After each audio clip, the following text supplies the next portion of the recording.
What's going on, YouTube? Welcome back to Fireside Rangers. I'm your host, Eric Wilson, doing a little solo episode today while Anthony's on the road, but rest assured he will be back soon, covering the post-game recap of tonight's game in Game 6. And, the day has come that we've all feared, Judgment Day for Rangers fans, where we are on the brink of elimination going into Game 6 tonight against the New Jersey Devils, where we trail 3-2 in the series against them. So it's kind of do or die tonight. If we win, we force the Game 7 where we'll play on the road. If that happens, we'll have plenty of coverage for that. But if we lose, the season's over, and then we can get right into our off-season coverage, which will come no matter what. So before we get started, make sure to like, subscribe, ring that bell so you don't miss a notification, and let's get right into this. So going into Game 6 tonight at home, how can the New York Rangers get this win and force a Game 7?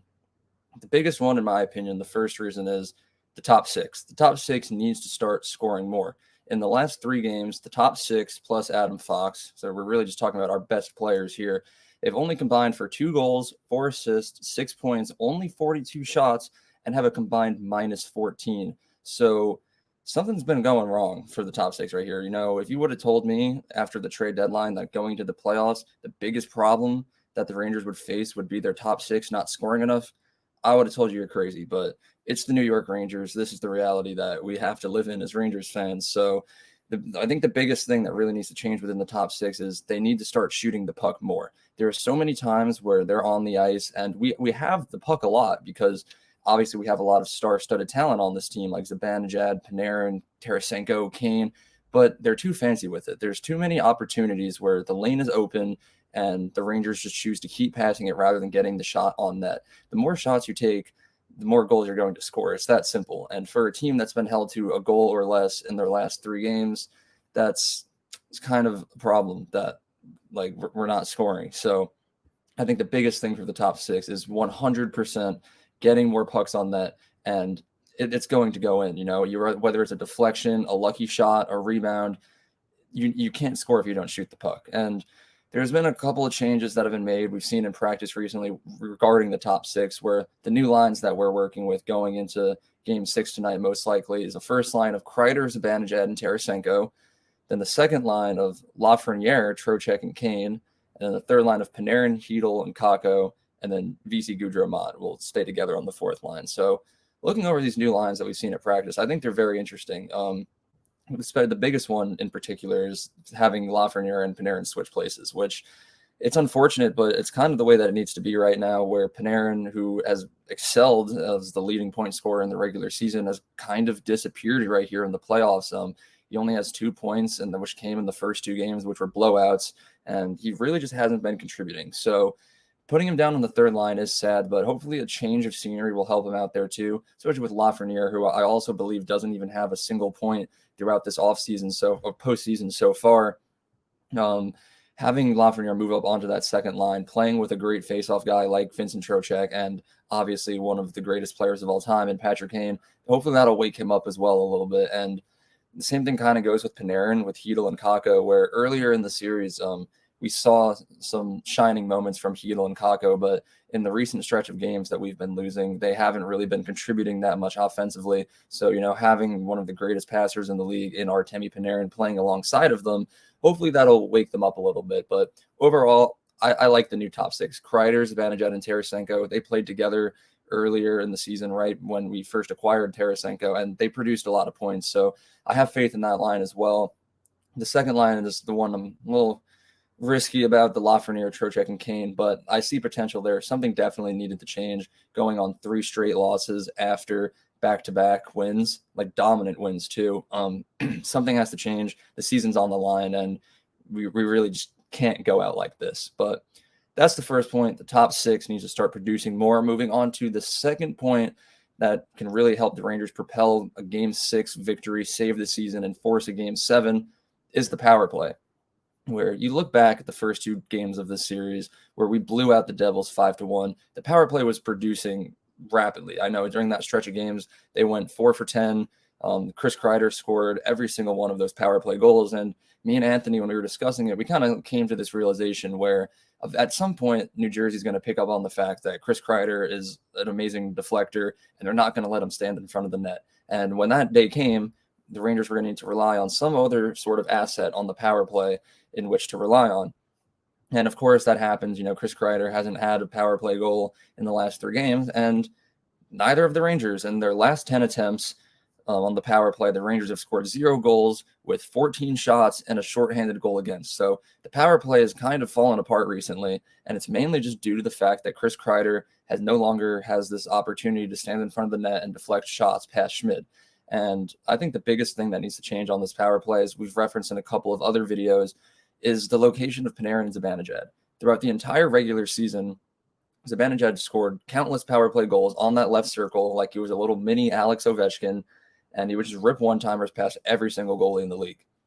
Now, you would think going to the playoffs for some reason, like we would keep him there, but I don't know why. But currently on the power play, that is Artemi Panarin's spot. And going back to what I kind of mentioned before, where we're passing too much, we're not taking shots when the opportunity comes. Like Panarin is the biggest victim of that, and we know that Zibanejad will take those shots, and he has taken those shots, and it works. So I don't really know why Gerard Gallant has Panarin in Zibanejad's spot, but I think that's the biggest switch that needs to come.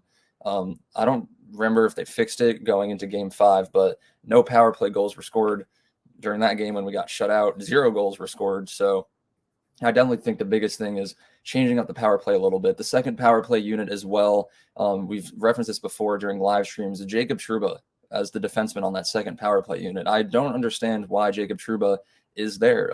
He's great. He's a great defenseman. He's a great captain, but he doesn't really bring too much offensive ability to the table. And I know, on the power play, you need to have a defenseman there just in case the other team takes it up on a rush.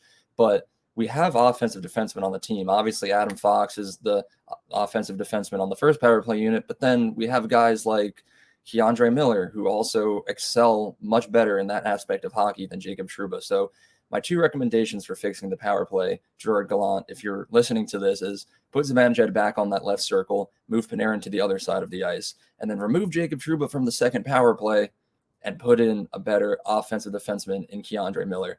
And if that happens, hopefully the power play will start to produce. You're not going to win playoff games if you're not scoring power play goals, and you're not going to win if you're not scoring any goals at all. So we need to actually score a goal tonight to save the season. But moving on to my third and final point that needs to happen in order for the New York Rangers to save their season tonight is to set the tone early and gain momentum as rapidly as you can. We've seen throughout the last 3 games where New Jersey comes out hot. They're scoring goals early, and they're setting the tone to be the type of hockey that they want it to be. And the Rangers have looked tired. We look like we don't even really want to be there anymore. And you kind of see that from the whole team, especially the top 6, as I referenced earlier, where it doesn't feel like playoff hockey. I know a couple of fans have been DMing me, messaging me, saying they've been at pretty much every home game so far this season. This postseason. And the atmosphere, it doesn't feel like previous years where there's that sense of energy, that electricity that comes with playoff hockey at Madison Square Garden. It just feels like a regular season game, and that needs to change. We're at home tonight. We know that the Rangers have struggled drastically at home compared to on the road, which I think is kind of weird, but that's the reality that we have to live in as Rangers fans again. So what I would like to see tonight is put the fourth line out there to start the game. They're scrappy, they're quick, they know how to bring a certain level of physicality to the game, and they need to set the tone. I don't care if they drop the gloves right off the bat. I don't care if it's a big hit, a big clean hit, but something needs to go out there to prove to the New Jersey Devils that we are the New York Rangers. We are in our home arena, and we are going to run this game.